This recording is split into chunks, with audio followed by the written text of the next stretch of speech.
Part 5. Kim Hyun Sung yang berdiri kembali pun langsung dihampiri oleh Jung Do Chol yang sudah bersiap-siap untuk menyerang kembali. Dan saat Kim Hyun Sung menahan serangan beruntun dari Jung Do Chol, dia pun berkata dalam hatinya, dengan mengatakan, "Kecepatan dan kekuatan yang luar biasa. Jika aku terkena pukulan satu kali saja, aku akan langsung pingsan." Dan setelah beberapa saat Kim Hyun Sung bertanya-tanya Jung Do Chol berhenti meninjunya, tak diduga Jung Do Chol menendang kakinya yang membuatnya langsung tersungkur, dan saat Kim Hyun Sung mencoba untuk berdiri kembali dengan badannya yang sudah akan mencapai batasannya, Jung Do Chol berkata kepada Kim Hyun Sung untuk berhenti saja. Namun, Kim Hyun Sung dengan tekadnya yang besar, dia berkata kalau pertarungan masih belum berakhir. Di waktu yang kurang dari 3 menit itu, Kim Hyun Sung yang terus menahan serangan dari Jung Do Chol, dia yang berpikir kalau situasinya terus seperti itu, stamina yang dia miliki akan lebih cepat habis, dan karena hal tersebut, Kim Hyun Sung mencoba untuk membuat beberapa momentum untuk kembalikan keadaan.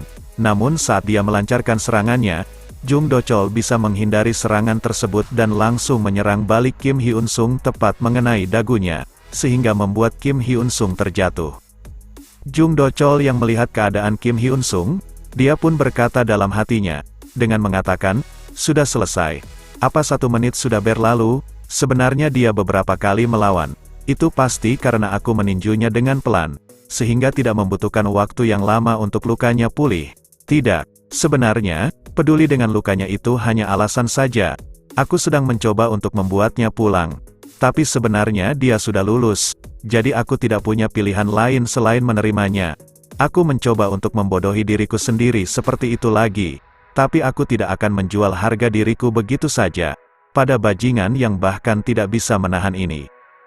Ketika Jung Do Chol akan meninggalkan ring oktagon, dia pun dikejutkan dengan perkataan Kim Hyun Sung yang berkata kepada Jung Do Chol untuk tidak pergi karena pertarungannya masih belum berakhir, dan menyuruhnya untuk melanjutkannya kembali.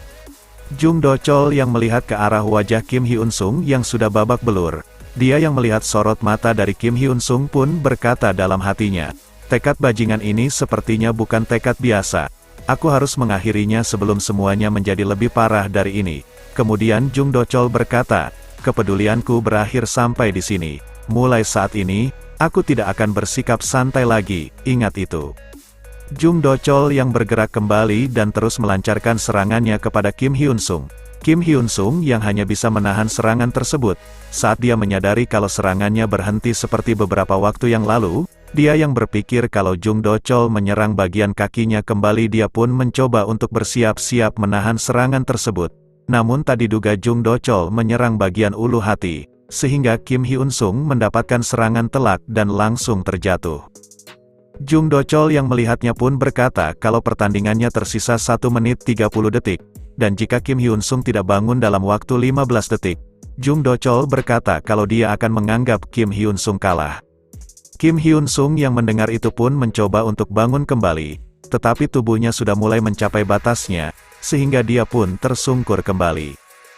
Jung Do Chol yang melihat itu pun berpikir, kalau Kim Hyun Sung sudah tidak akan bertahan, karena dia sudah memukulnya dengan serangan liver punch yang sangat keras, yang akan menimbulkan rasa sakit yang amat sangat, yang bahkan tidak akan bisa ditahan oleh seseorang dengan tekad yang sangat kuat.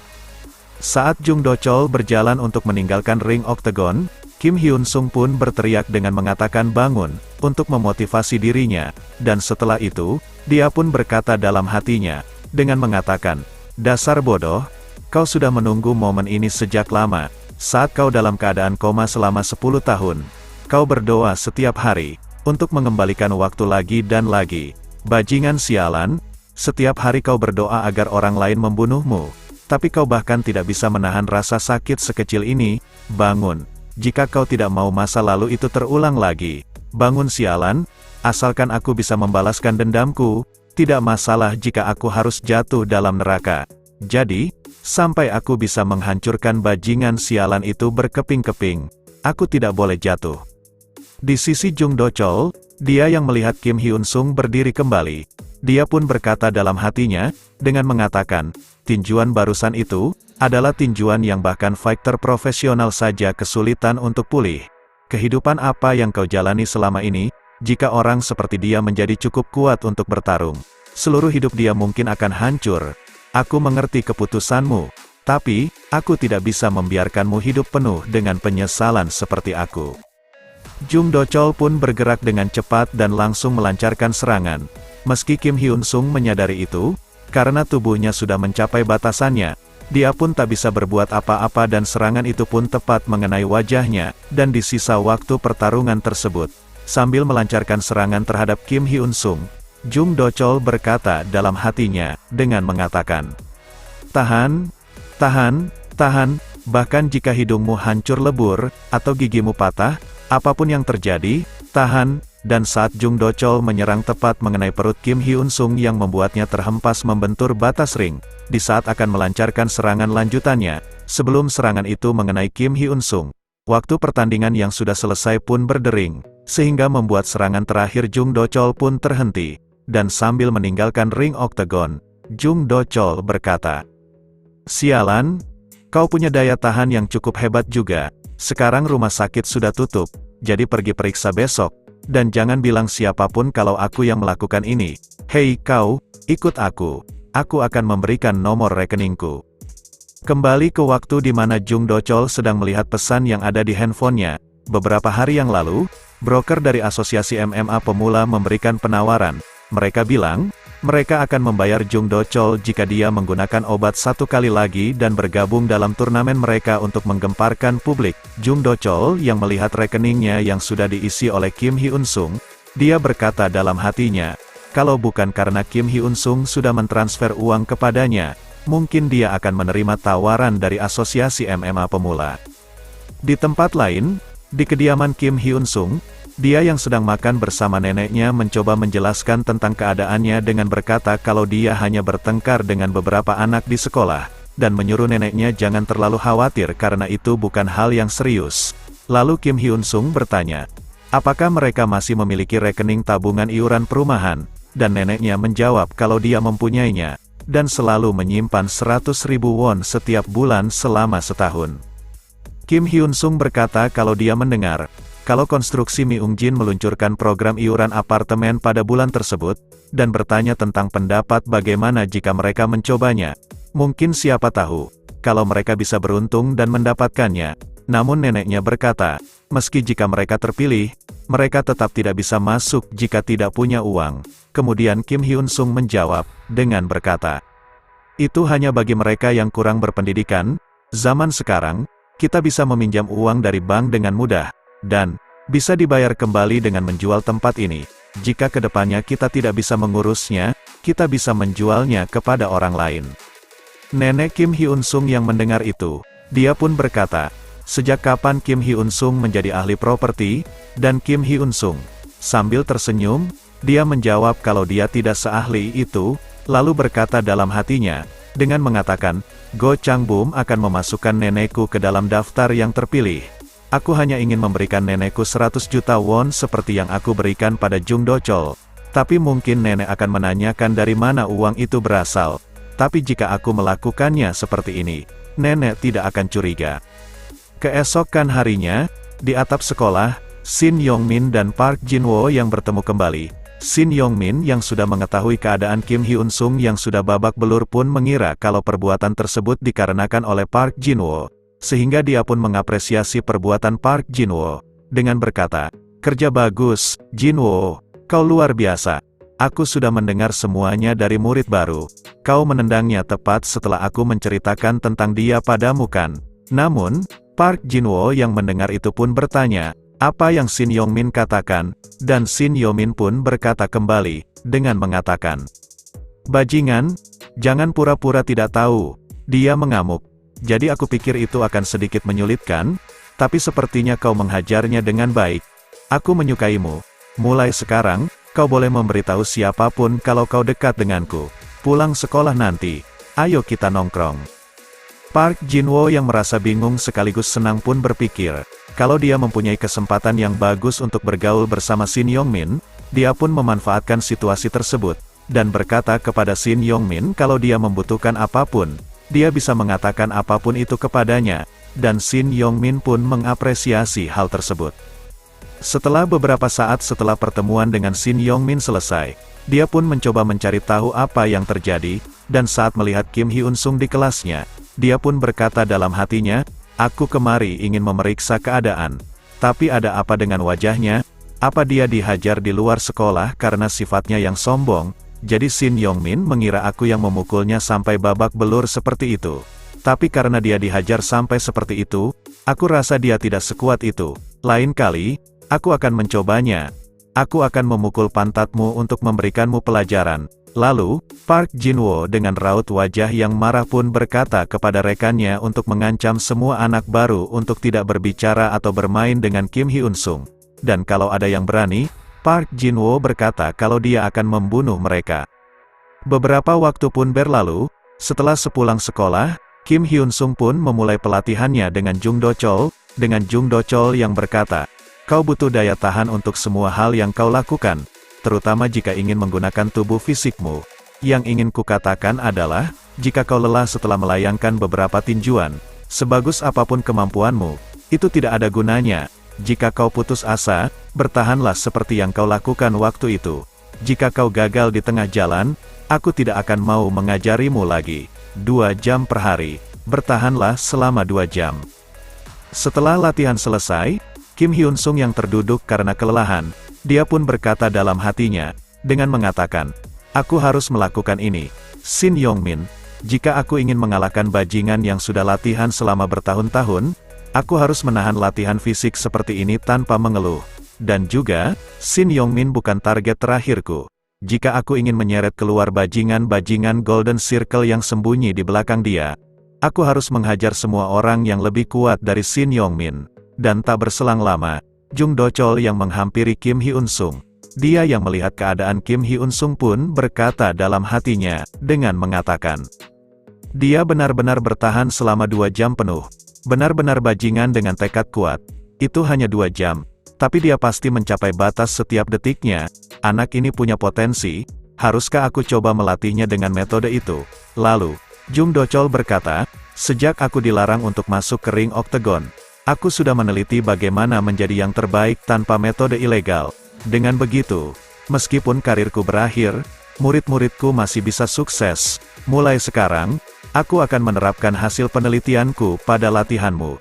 Jika kau bisa mengikutinya, kau akan menjadi kuat, sampai siapapun akan berlutut padamu."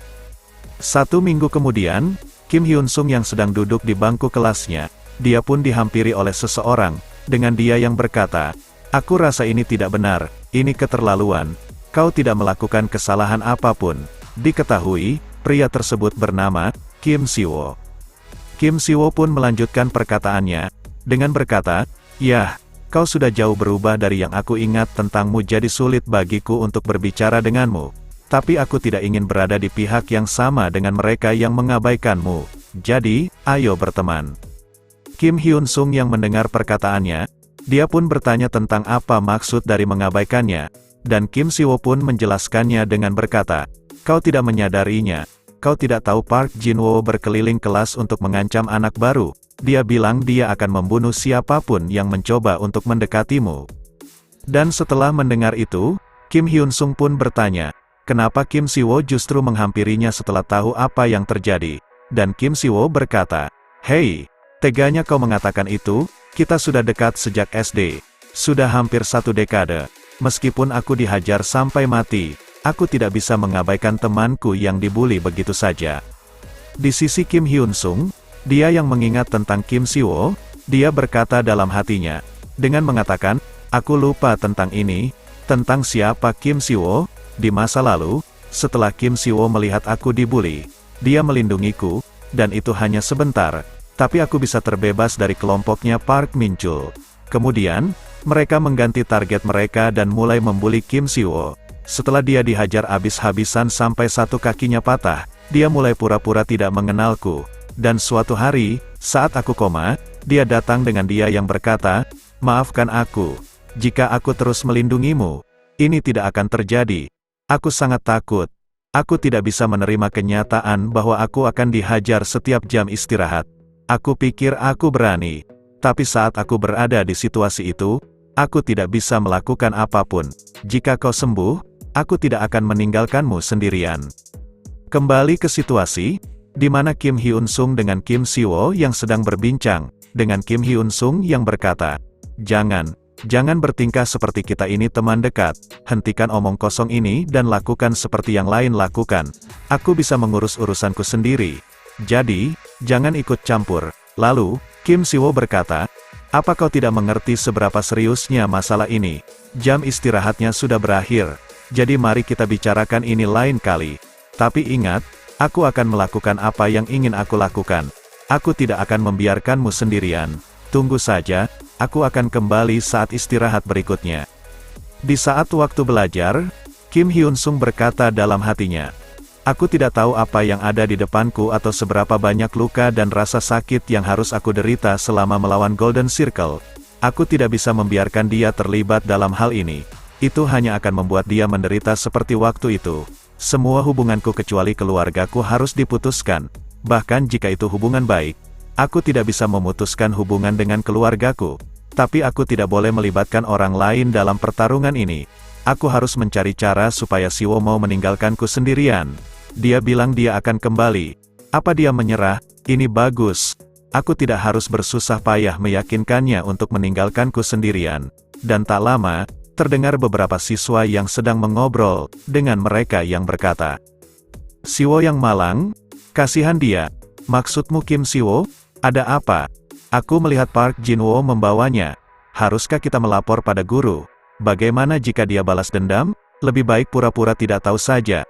Dia tidak akan membunuh Siwo kan? Dan setelah mendengar percakapan dari para siswa tersebut, Kim Hyun Sung pun langsung bergegas pergi untuk melihat apa yang terjadi. Di tempat lain, Park Jinwo bersama gengnya yang membawa Kim Siwo ke sebuah tempat. Dia pun berkata, Hei, Kim Siwo, jelas-jelas aku sudah memperingati semuanya, untuk tidak berteman dengan Kim Hyun Sung. Apa kau tidak mendengarku? Atau kau sudah tidak memiliki rasa takut lagi? Kemudian, Kim Siwo berkata, memangnya kau siapa sampai mengatur apa aku boleh berteman dengan dia atau tidak? Dan aku tidak tahu kenapa kau mengganggu Hyun Sung. Tapi Hyun Sung itu temanku. Jadi, jangan bertele-tele, dan langsung ke intinya saja, dasar anak bajingan. Kim Siwo pun langsung menendang Park Jinwo tepat mengenai wajahnya yang langsung membuatnya tersungkur. Dan rekannya, yang melihat itu, dia pun bertanya kepada Park Jinwo, apakah dia baik-baik saja? Dan Park Jinwo yang sangat marah pun berkata kepada rekannya untuk segera menghajar Kim Siwo, yang langsung mengepungnya. Rekan Park Jinwo yang berada di belakang Kim Siwo, dia pun mencoba menyerang. Namun Kim Siwo yang melihat itu, terlebih dahulu menyerangnya dengan sebuah tendangan. Rekannya yang lain juga mencoba melancarkan serangannya. Tapi, Kim Siwo dengan sigap menyerang terlebih dahulu dengan tinjunya. Dan di saat pertarungan tersebut, Kim Siwo berkata dalam hatinya, dengan mengatakan, Hyun Sung pasti marah. Dia pergi untuk mencegah hal ini terjadi. Tapi aku masih tetap terlibat. Tapi bagaimana aku bisa pura-pura tidak melihat? Kau hanya sedikit lebih ekstrim. Kau masih sama seperti dulu. Bagiku, kau selalu menjadi temanku. Jadi, apapun yang terjadi, aku tidak akan menyerah padamu. Setelah beberapa saat, akhirnya Kim Siwo pun mendapatkan tendangan telak sehingga terdorong ke arah Park Jinwo. Dan tanpa basa-basi, Park Jinwo pun melancarkan serangannya, dan di saat memukuli Kim Siwo, Park Jinwo berkata, bajingan sepertimu, selalu berpikir bahwa kau bisa menjadi orang hebat hanya karena sudah latihan sedikit seni bela diri. Seharusnya kau bertindak biasa saja. Aku akan membunuhmu. Kau bajingan sialan. Dengar, kau dalam masalah. Mulai hari ini, aku akan mengganggumu sebagai pasangan Kim Hyun Sung, dan mengubah kehidupan sekolahmu menjadi neraka. Saat kelas pagi, saat istirahat, makan siang, dan bahkan setelah kelas selesai, aku akan terus memanggilmu. Jadi bersiaplah. Dan sebelum perkataannya selesai, Kim Hyun Sung datang dengan cara mendobrak pintu ruangan tersebut dengan cara menendangnya, dan langsung berjalan menghampiri mereka. Kim Hyun Sung yang melihat ke arah Park Jinwo yang menghajar Kim Siwo, dia pun berkata dalam hatinya, dengan mengatakan, Park Jinwo, aku akan segera mengurusnya. Aku rasa ini kesempatan yang tepat. Kelas berat dia berbeda denganku. Jadi aku tidak akan memiliki kesempatan untuk mengalahkan dia jika aku melawannya tanpa strategi. Supaya aku memiliki kesempatan untuk mengalahkannya, aku perlu membuatnya sedikit kesal.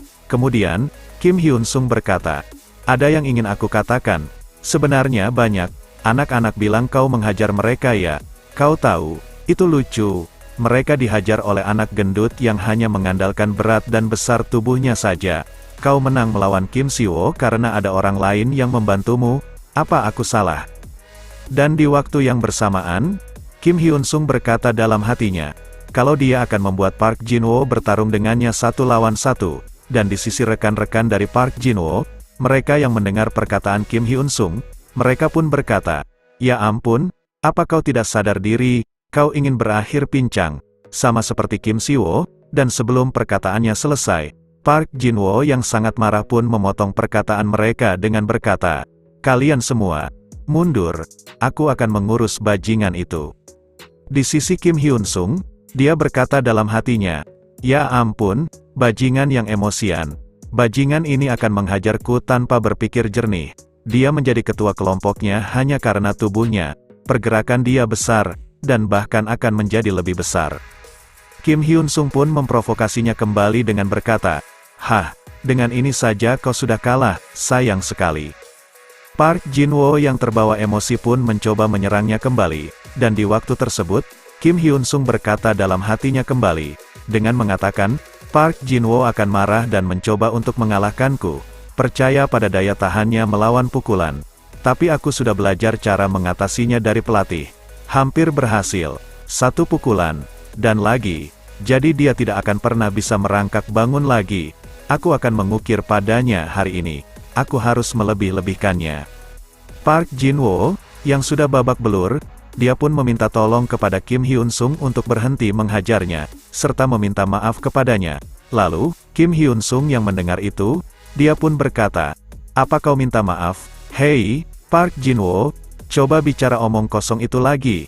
Apa kau yakin kau bisa menghajarku? Teruskan. Katakan lagi di depan semua orang yang ada di sini. Dan Park Jin-woo, sambil terbata-bata, dia berkata, maafkan aku benar-benar minta maaf, aku salah, aku melakukannya bukan karena aku ingin, Shin Yong-min yang menyuruhku. Kau kenal dia kan? Aku tidak mungkin bisa menolak perintah senior. Ya, rumornya sama sekali tidak benar. Tidak mungkin aku bisa menang melawanmu.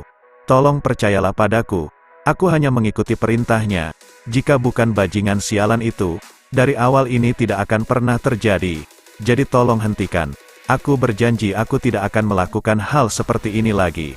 Kemudian, Kim Hyun Sung berkata, dasar cacat sialan, ini peringatan terakhirku. Jangan pernah menyentuh Kim Siwo lagi. Jika aku melihat kau melakukan sesuatu seperti ini lagi, aku akan mengikutimu sampai ujung dunia, menemukanmu, dan aku akan membunuhmu. Next kita lanjut di part selanjutnya. Terima kasih.